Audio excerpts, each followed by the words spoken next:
And once we separate, not so much as separate spirituality from religions, and understand that out of our spirituality came the world's religions, the God concept of those religions, of Judaism, Christianity, or Islam, came out of what I refer to as pre-God religions. I don't use that anymore because people don't understand what I mean about pre-God religions.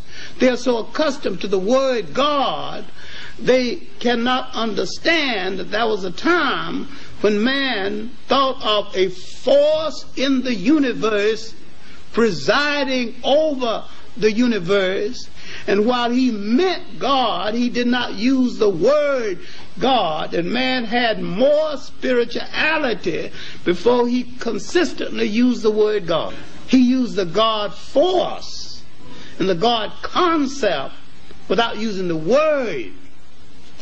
He meant the same thing, and ultimately Western man interpreted that as meaning the same thing. Spirituality is a way of accepting the fact that there is a spiritual force in the universe larger than all of mankind. Let's go back during the time of antiquity. The word antiquity means ancient time. Yes. There was no religion, no place on planet Earth. You have to realize that. Going back into Africa, you will find the Africans living in the continent of Africa not having a religion, but they had a spiritual way of life that included the ancient Egyptians also. They paid homage to their ancestors. They paid homage to nature. They knew the laws, the cosmic laws of the universe, and they lived their lives according to these various laws of the universe. Man must be in harmony with nature. Man must not be in a violent struggle against the elements. And that man and God and nature are in partnership one to the others. And all of the elements work with man, and all life is linked together in cause and effect. In a harmonious chain, there was no death, but a continuation of life. And the European concept of life is a violation of harmony. When you look at Russia and the United States, look at their struggle to control the world, it makes no sense. It is out of harmony. Not only with nature, it is out of harmony with common sense. It is a violation of nature to poison the air, to endanger babies. Nature gave you fresh air to breathe. You throw everything out of harmony when you put poison in the air. God created the spring, God created wind to purify the air. He didn't do this for man to put chemicals and spoil the air so that the child couldn't breathe. The African thought about all of this as part of the totality of life. So his religion stemmed out of bringing life in line with the harmony of God's creation. And if we are to create a new way and a new harmony and a new decency for all people, we must bring things in harmony with nature. Because this is the basis of what this ancient African did. This is why he could have 3,000 years without a war. Now when we see something like this again, Well, our ancestors were into something deep. But again, look very closely. Now that we have broken that down, you see that this person has become what is called a netter, or a spiritual one, or has become God-like, because he rose up his pineal gland. As you see the serpent here, now his third eye is open. His spiritual eye is open. Okay? So again, we looked at nature. We used symbols. Why did we use symbols? Because symbols operated on the collective consciousness of the mind. Okay? We still have, as Brother Dr. Richard King pointed out, which he expounds on this very well from his research, that even though they have destroyed our libraries, they have not destroyed our genetic libraries that's in us. It's just lying there dormant. All we have to do is open it up. It is here that our ancestors had us study from the 42 books of Tahuti, representing science, law, and intelligence, who was represented as the ibis bird that you saw. We saw those little white birds that we saw come over here. So our ancestors looked at nature. We didn't worship the bird, but it was an attribute of science, attribute of intelligence. Tahuti writing down the deeds of our life on earth as we lived here. This is where the Western philosophical thought, Greeks took their concept of Hermes Trismegistus from Tahuti, now called thought too. Again, our ancestors looked at nature to symbolize various attributes of nature. We did not worship insects. We did not worship animals. Okay? They represented various attributes of nature. For instance, the little scarab beetle was symbolized as the great mind. Why? Because the top of the little scarab beetle was identical to the top of the cranial cavity of the brain. So the little scarab was looked at as the great mind of Ptah. That was Ptah's symbol, the scarab that created the universe. Also how the scarab, okay, would roll up his dung, okay, and make the sun. That was a symbol of being self-created, because the eggs would have to feed from the dung, and that was a symbolic as being self-created. Now, when we see something like this, we say, I sure don't understand what our ancestors was doing back in those days. They put this big bug on this body. What in the world is this? What you see here, remember I said in the beginning God created the heavens and the earth, and the earth was without form and void, and the Spirit of God moved across the deep? Okay? So we see nothing but darkness. The scarab symbolized Ptah, black. The red body symbolized the sun that was created. Our ancestors saw ourselves in relationship with that of nature. We were totally connected with nature. We did not worship animals and insects. There were various attributes because we looked at nature for our communication. Okay? That's why we were not destructive towards nature. So what we see is mind over body. And that's how we see the little scarab creating the sun, because it's red, like you see the body here is being red. The body was looked at as the great sun. That's why you call your sun the sun today. Symbolized as that sun. Okay? So here we see the little scarab rolling up the dung, was symbolic as how Ptah rolled up the sun in the universe and created the light. This was all symbolic and all various attributes. We need to look back and study our origins and where we came from.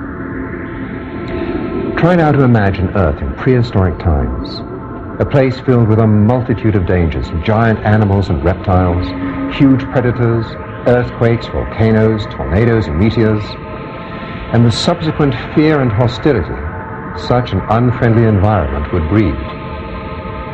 If you could be a time traveler and be spirited back to these ancient times, complete with all the sophisticated modern knowledge you now have, admit it, you'd be scared to death. I know I would be.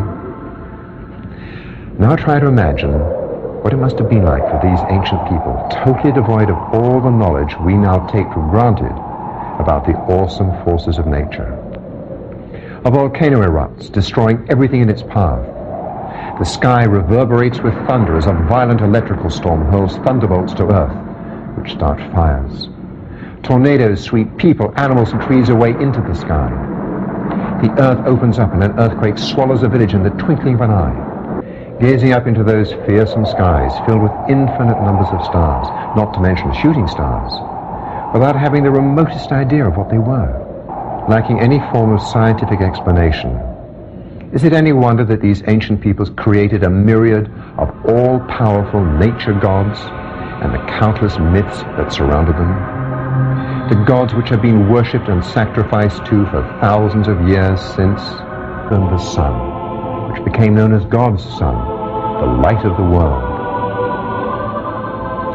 Human beings are the only creatures capable of the process of logical thought, of imagination, and of questioning everything around them. Now you can see all three pyramids. Now in the further back is the pyramid of Khufu, Khafra, and Menkaure. Keep in mind, brothers and sisters, that our ancestors had astronomical science, astrology, where they studied the stars and so forth. One of the things that's been brought to astronomers' attention is that they noticed that the pyramid of Khufu and Khafra, if you notice right here, are in a perfect alignment. Okay? It's a perfect alignment. But the question is that why would such a perfect alignment and perfect structure where they built the small pyramid of Menkaure off course? Can you see it off course? Yeah. But what they found, though, is that our ancestors were building the pyramids in alignment with the stars, that they were in rhythm with the astrology and the astronomical science of the universe, science of astrology, or the study of the stars. And what they found is that the star system Orion was the star system of Osiris. Remember, the king wants to become one with Osiris. So by aligning the pyramid of Khufu, Khafra, and Menkaure with Orion, and that's why they built the pyramid of Menkaure slightly over and not in alignment, because the pyramids were built off the alignment of the star system Orion. The star system Ceres was Isis. So our ancestors, in essence, were building heaven on earth. They were taking the science of the stars and building the pyramids exactly as they saw the heavenly body, or the cosmological universe. Figure out why Menkaure's pyramid was not in a perfect alignment, but it fits with the alignment of the star system Orion. As well as the other pyramid layout, it fits into the constellation that our ancestors saw of Osiris. And that is the constellation of the man that they have today as a figure of a man. So you can take and put the star system Orion right over the pyramid of Khufu, Khafra, and Menkaure, and see why they had the alignment of Menkaure slightly over, because it fit with the star system Orion, because the purpose was for the soul to ascend into heaven, for the spirit to ascend into heaven, to become one with Osiris. And the star system Orion was connected with Osiris. Keep in mind that the star system Orion was aligned perfectly with the chambers of the pyramids that we're going to deal with later on in our lecture series when we get into it. So this is serious knowledge to show you how profound our ancestors saw that they were building and with the constellation of the universe. Tomorrow when you go into Saqqara, you're also going to see the pyramid of Unas, showing the first concept of ascension into heaven. Long before there was Christianity, long before there were little white angels with wings under, that we get a concept that we're going to go to heaven, Unas already had the concept of ascension into heaven, or a spirit going into heaven, known as astrotheology. So this is what our ancestors saw, the soul becoming one with the great god Osiris in the constellation of Orion, which was the symbol for Osiris. And the star system Ceres was for Isis. Powerful astronomical knowledge that our ancestors had, showing how in tune our ancestors were with the heavenly bodies. In essence, building heaven on earth. Spirituality is a way of accepting the fact that there is a spiritual force in the universe larger than all of mankind. But someone had to come along and invent a word called God. And someone had to say of another God and say, mine is better than yours. And someone had to create faith. Someone said, I have the true faith. Religion is the organization of spirituality into something that became the handmaiden of conquerors. Nearly all religions were brought to people and imposed on people by conquerors and used as the framework to control their mind. My main point here is that if you are the child of God and God is a part of you, then in your imagination, God's supposed to look like you. And when you accept a picture of the deity assigned to you by another people, you become the spiritual prisoners of that other people. The representation of God should always be the great. It should always be the black, because it can produce produce all things. The representation of God should always be the great. It should always be the black, because it can produce all things. The representation of God should always be the great. It should always be the black, because it can produce all things. The representation of God should always be the great. It should always be the black, because it can produce all things.